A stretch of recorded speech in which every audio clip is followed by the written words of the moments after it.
Hey, my beautiful angel, it's Josie Grouse. Welcome to Soul Awakening channel. Today we are going to talk about lunar rituals. Rituals are so powerful, and we are about to face lunar eclipse, the major event. And I know that certain things will appear on your path, and you will be wondering, what do I need to do? How do I handle all of that powerful energy? So let's get right into the rituals. I have a lot of really neat things to show you. And I just, yesterday I did a video on what to expect during that lunar eclipse. A lot of you are just kind of like, what do I do? Can you show us some tricks, some rituals to awaken that protection, that guidance, how to clear that old unnecessary energy that is just, cleared during the eclipse. So I'm so excited. So first and foremost, clearing. This lunar eclipse, like you guys with all eclipses, it's an inner journey. It's the journey from inside out. This is a journey of awakening your something within you. Could be painful event, a memory, an old situation that you are still holding on to physically, emotionally, spiritually. This time, the eclipse is going to force it. It's going to force it to come out. And what do? You can just feel that emotional pain, or you can just say, okay, this is coming out. This is the clearing process. And I'm ready. I'm releasing all of that. So be prepared, have that mindset that whatever I'm experiencing is for my own good. I am ready to clear it. I am ready to part with it. It's no longer serving me because I'm ready for my new life.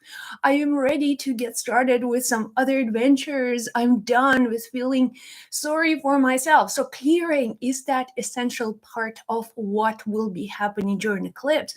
So think emotional release, okay? Emotional letting go. So I have, these tools. First of all, you may find something in your household that can be very useful. But me as a professional psychic, I use professional tools. And I want to show you kind of like the level where you can almost deal with any situation, any problem. Now, first and foremost, clearing. When it comes on the energy level to body healing and clearing, copper plays a huge role. And you may have like an item that is copper. So I have these copper rings, even though it's not really a ring because it's all kind of tangled. And it's because I was doing, it's almost Halloween time, so I had a lot of work that I needed to do. I had to pack this and I had to wrap this into a small bag. So it's not exactly a circle or a ring, but what you can see is that it's so powerful. It's fantastic. And all you have to do is just to run that ring over your body a few times. And every time this ring goes through your energy, through your aura, it's like you are awakening. It's like you are just like, oh, whew, I feel so much lighter. I understand that you may not have this ring, and I don't sell these. I used to, not anymore. But this is like fantastic next level energy clearing that I swear by. This is so, so good. And what you can do, you can find anything that is made out of copper. Okay, that's it. It could be even like like a small thing. It doesn't have to be like this major metal. It just something small. And what you do with that copper is that you run it through your chakras. You just place it around, even it's like a coin or like a little piece of copper. Place it over your chakras and breathe into it. Visualize light. Visualize something like it's just bright light. It's so powerful. Having copper does something on the physical level. It really creates this, just recharges, it restarts. It's kind of like pause and push restart kind of situation. So having these tools, I mean, There's really nothing like it when it comes to clearing energy. And this is my number one suggestion to you. If you have anything, any of like maybe it's a crystal, maybe it's something that you really connect to on energy level, use it as a clearing. Use it as something to clear. If you don't have this ring, just use anything of copper. All right. So I have copper, what do you call them, the storage containers for water, which I also use as a clearing of, let's say, water, and then clearing of the body. And then I mean, like, let me know in the comments below, do you want me to do a video and show you how to charge water in copper? And I may just do just that for you. And let's dive to that next step. So first, clearing, energy clearing. Next is journaling. Journaling. All right, notebook. I have this beautiful notebook, and this is one of many. I use these notebooks, you guys, every week. It seems like I ran out of space to write. And it says like years of developing these habits of clearing my mind, my thoughts through journaling. I write things down, and whether it could be like an idea, could be a thought, an emotion that I'm feeling. I may just like grab a notebook, sit down, and instead of feeling all that pain and then identifying with it and feeling sorry for myself, see it as a path to healing, as a path to just clearing your energy. And what you do, you sit down with pen and paper and don't think about this as not an intellectual exercise, and write. Start writing. Write. Just I feel this way. My heart, maybe I feel still resentful to that person, to that event, to that circumstance, and I don't feel like I deserve to be loved. And you can just go on and on and on. So, and don't filter it. Let it just flow through you. During eclipse, as I'm saying, you will have to deal with these unpleasant emotions. You will have to face these demons, the shadows that will crawl out of nowhere. And you're like, I didn't know that. I'm still holding on to the pain when I was like 12. And it's like, oh, this is interesting. But what do I do with this? What do I do with the feeling, with the emotion? And the answer is, well, you need to get it out of the system. And in order for you to do that, you need to have another material object to pass it on. And you will feel differently when you begin to just process and let that energy flow out of you on paper. This is it. Now you begin to just kind of disassociate yourself with your problem. It's just like, oh, it's not in me, it's kind of on paper. So that's the first little win that is going to help you to figure out, like, what do I do next? How do I deal with maybe upcoming emotions related to this one, maybe this time? So be continuously processing, letting go, releasing. This is life, you guys. This is life. And in life, there's just like never ending process of letting go, becoming more and more centered in like your values. This is real, this is important for me, and I'm ready to clear it. I'm ready to let go. How many times I would be talking to people, and I don't know, just said this Italian accent.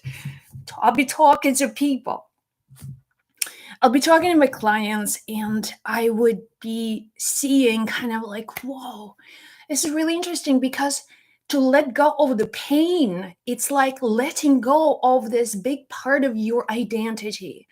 And there's a lot of fear related to that. And maybe you're watching this because you are now also like, if I say goodbye to the past, if I forgive, all of these people, if I just close my eyes and not pay attention to all these painful feelings, that's not who I am.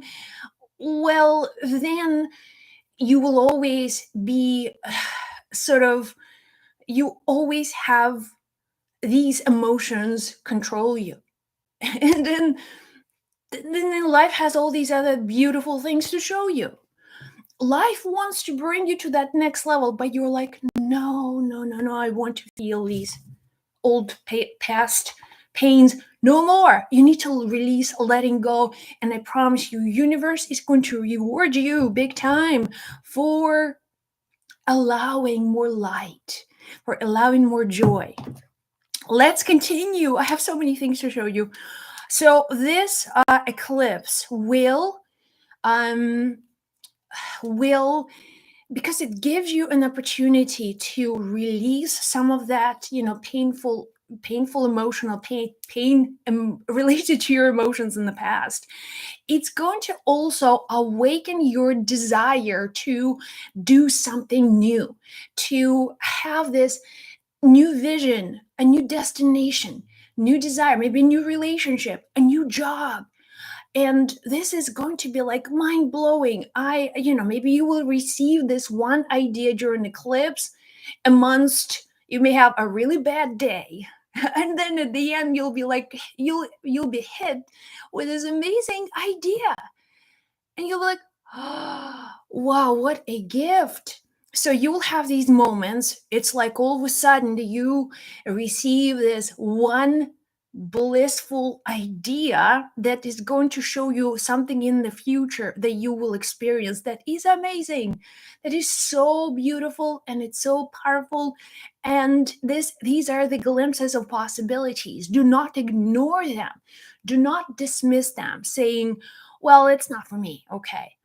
No, it's for you because you are seeing that, right? It's in your vision, it's in your emotions, it's in your dream, it's in your energy field. So we are now using rituals, and rituals, like somebody created this, I don't know, 5,000 years ago. If you are into feng shui, if you are into harmony and environment, let me tell you, environment, what I've learned again by studying this, by also just watching a lot of teachers of feng shui, how they just organize their space. So our environment is, it's almost like what creates our luck.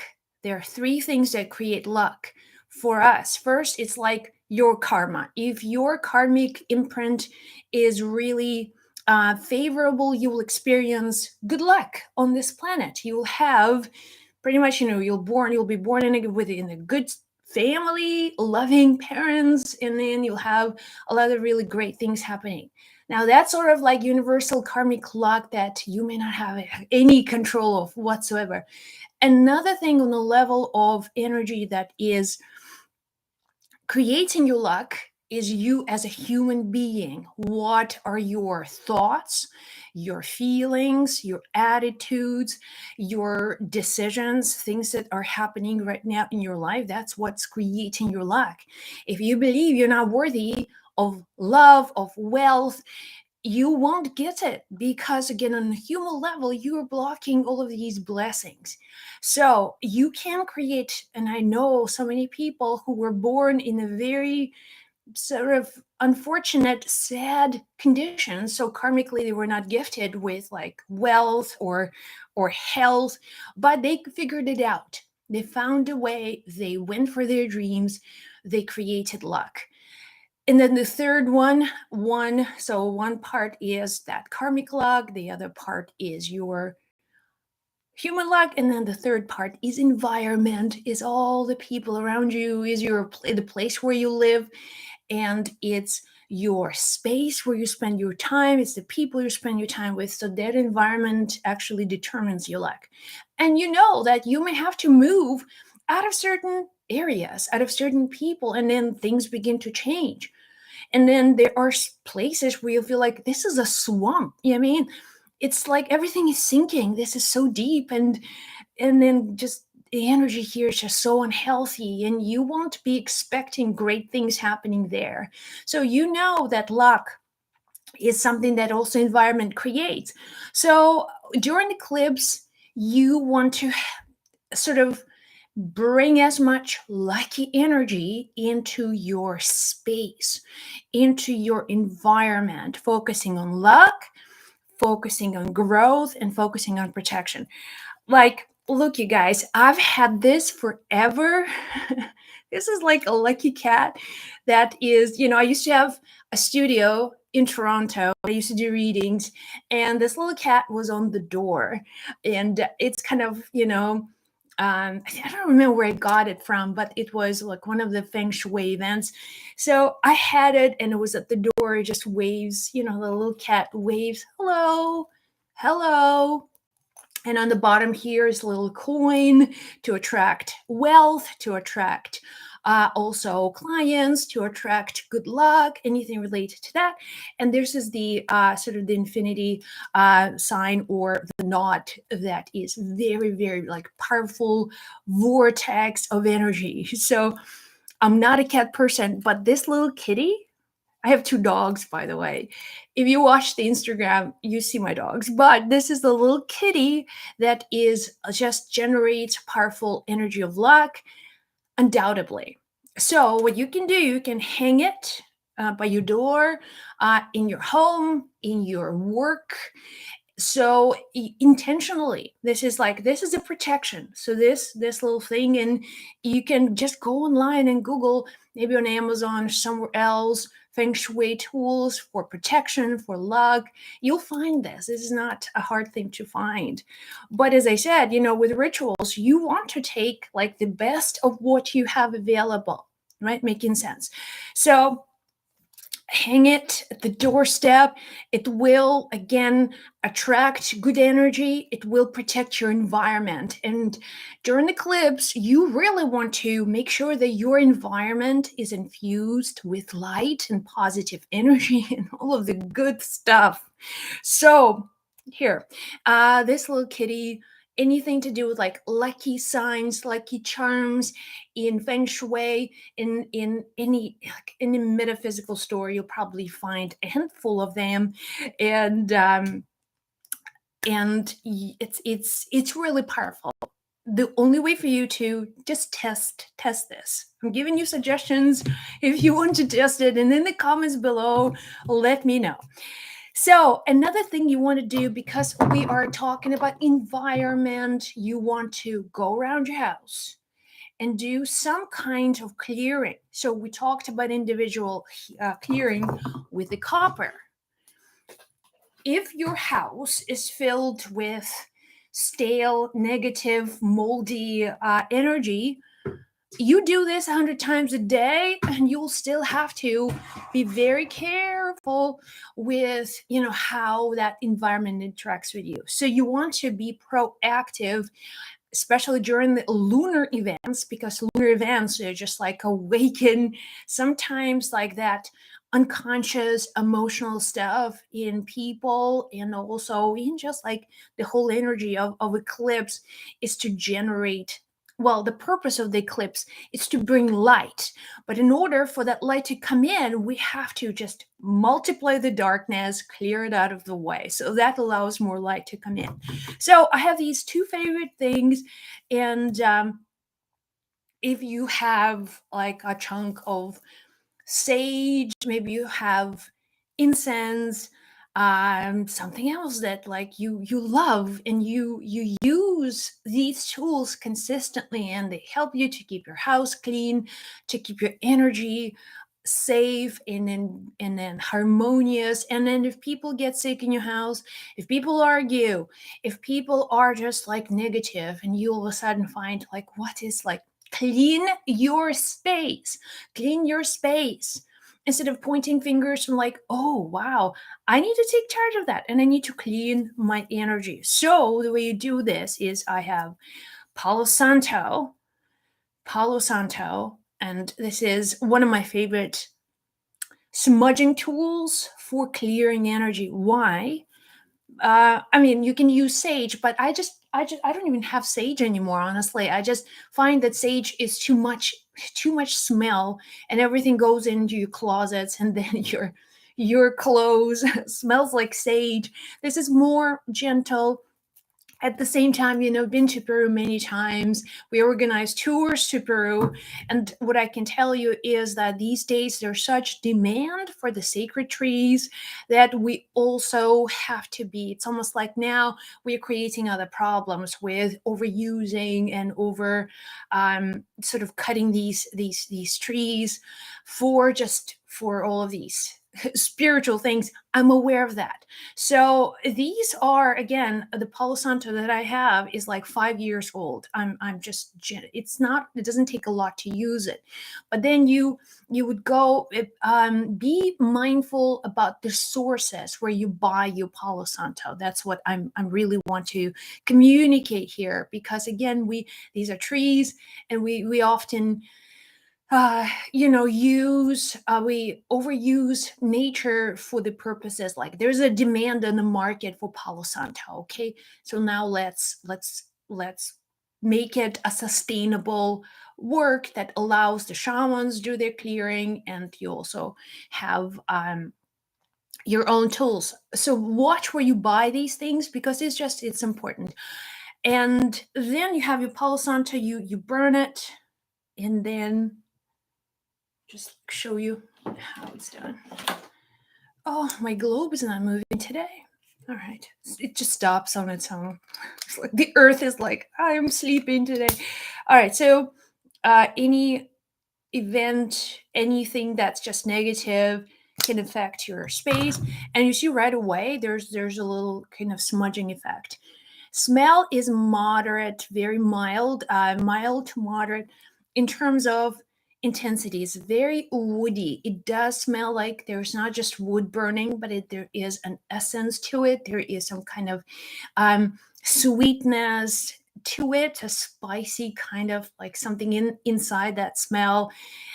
And what you do, just you use it, just you burn it, you give it a quick go, just go around, and you're just like, okay, clearing, bringing more and more and more and more and more and more light. So, and that's it. If you have any special prayer, special ritual, anything else, be can do this, or sing Om Namah Shivaya or something like that. That adds a little bit more energy to that clearing process. Another thing that I recommend is something that's clearing with sweetgrass. Sweetgrass is a little bit more challenging to burn, because it's not burning. Like you burn it, and then it's just a boom, and it disappears. And then you have to be also very particular with how you use it.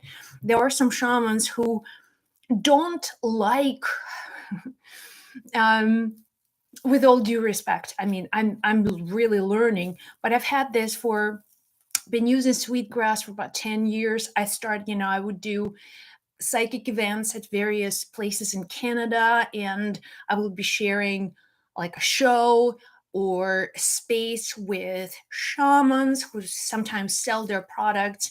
So I'll be like buying it from them, and they'll teach me how to do this, how to do, their clearing. It's not perfect, but I also know that sweetgrass does something that the Palo Santo just doesn't. And if there's anything, I'll be just inviting spirits to help me and to do these rituals. Again, sweetgrass, I may just use it for myself, because you can't quite clean the space with it. It takes a lot of burning. But I would be, so there's debate. There is a little, sort of it's like a tail. It's like a braid, right? So one end, it's considered the tip, and then the other one is the end. There's a debate on how you burn it from which end. I mean, I just still use it intuitively. I don't have any specific way of doing things, but you probably will have to um, follow a certain ritual. The intention I find is the most powerful. And then sweetgrass, I just call upon spirits. I do this quickly, and it re-energizes my energy. Another thing for you to do is to give yourself a lot of grounding. When eclipse messes up your thinking, it messes up with your emotions. You will find yourself in a space of, I'm overthinking, I'm overwhelmed, I'm taking, I'm spending way too much time in my head, I'm over analyzing my life. I don't know, everything seems like, you know, so I'm just focusing too much on happiness. So why? It's because the energy goes all the way up. It's not, it disconnects you from your roots. It disconnects you from your, grounding, from your grounding space, which is your root chakra, which is your earth chakra, which is everything to do with your body as a physical element. So if you find yourself being overwhelmed, overthinking, overanalyzing, over anything, you are not grounded. All right. So simply said, go outside, spend time just, walking on earth, bare feet. This is November right now, maybe a little challenging if you are like me, like northern part of the world. But here's the thing. You will find that grounding is like an anchor. It stops you from just floating into the space. And anxiety is just because the grounding is not there. There's so much energy is in the headspace, thoughts, emotions, it's all just taken over. People who are most grounded, people who work with the earth, if you ever, had, let's say, a garden, if you worked in the garden for a day or two, all of a sudden, you just feel like very, not much thinking, very harmonious energy, very balanced. And because you have grounded all of that overthinking. So make earth your, just make a connection with earth every day. All right. So this is really, really important that you find a way to nurture your energy with the earth element. First, surround yourself with plants on the inside. If you have like house plants, they are really good. If you also, anything like salt, wearing crystals on your body, wearing some other elements of the earth. Also, I have these things that I love. I've had them for years. This is a fossil that is like millions of years old, which is like so good. Look at that. That's, it's like, it's like you can look into it. It's like never ends. This fractal is like perfect, and it's just, this is as earth as it gets. And so I have, these are fairy stones. All right, and the fairy stone is like an earth formation. You can, there's so much, just energy of water, energy of the earth. The stone is just so soul awakening. So you guys, if you don't have stones, just use crystals. Use basic crystals that you have. Surround your house, your space with the crystals, and that will serve you. That is going to help you to stay grounded. Another thing I wanted to show you when it comes to, space protection is, if you can, again, clearing the energy is important. Understand that this is an ongoing process. You won't do one thing and then you could just chill, just drop the lighter. I'm sorry, it was a loud sound. So you can just do one thing and then say, oh, well, then I'm cleared, I'm healed forever and ever. As long as you're alive, as long as you're here on planet Earth, you have things to do, you have energy to clear, you also have to be proactive in the sense that you clean your environment, you let go some of the people in your life, you let go some of the, friendships that don't serve you, and being honest with yourself, your expectations about relationships, your dreams and desires, like your priorities. So that's why you have the journaling part of this eclipse that helps you to really set things right. No one's going to do that for you.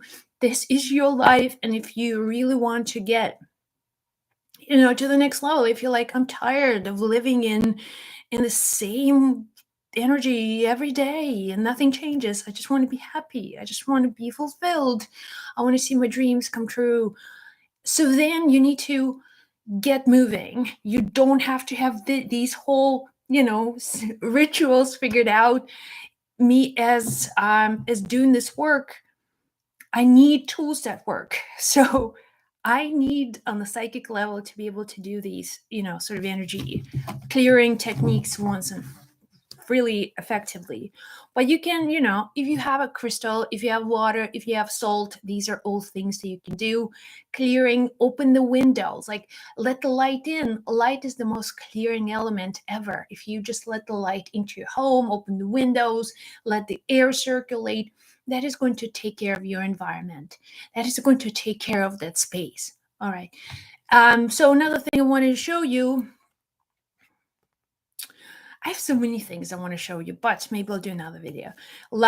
This would be almost the last one. Yeah, let's focus on that. And these are the tarot cards. And tarot cards, these are like the most magical things on planet Earth that I find. Every card is filled with mystical stories, with mystical energy. Tarot works on two levels. Tarot works on a level of the intellect. It's the descriptions and pictures and storylines and archetypes, but they also work on a mystical level. Why? Because they speak to your subconscious mind. And your subconscious mind is the universal mind. And you don't it doesn't go into your conscious, brain. It just goes straight into some other subconscious wants and desires and dreams within you and awakening something in you. So tarot cards, that's the basic Rider-Waite deck. Two things: when you're doing any rituals related to the moon, okay, lunar eclipse or anything, remember to have the moon and the sun together. Okay, they belong together. Even the eclipse, why? There's these three things: the earth, the sun, and the moon. And you can observe the eclipse, but also, what's that thing that's not there? It's the sun, right? So the sun being the reflection and the energy that it is that you don't see, that's where you need to understand that sun is not excluded from the scenario, but actually sun is central to everything. So make sure that you have these cards together, and I encourage you to put them somewhere, wherever you spend most time. If you were in the office, have these cards with you. Put them in your wallet. You can, on the day of the eclipse, you can put them under your pillow. That's a whole different conversation on why you would do that. But just trust me, this is really, really important. And the third card you want to put in is a star. So these three cards, would be a really good way for you to harness the energy of this eclipse. Sun and the moon. So starting with the moon, look at let's say your desk. And then you go from left to right. So on the left, you have the moon. Next to the right, you have the sun, and then you have the star. Okay, and the star plays a very important role, okay, when it comes to eclipses. Eclipse, that's what comes after the eclipse. If you look at the tarot deck, that's the 16, number 16 is the card. You guys know it's the Tower card, right? So the next after and that's the eclipse, right? That's the Tower. That's like things, events, suddenly, unexpectedly. So the one that comes after is the star. And the star symbolizes hope. Star symbolizes new beginnings, new visions, awakening from there's light, after darkness. Always, it's the law.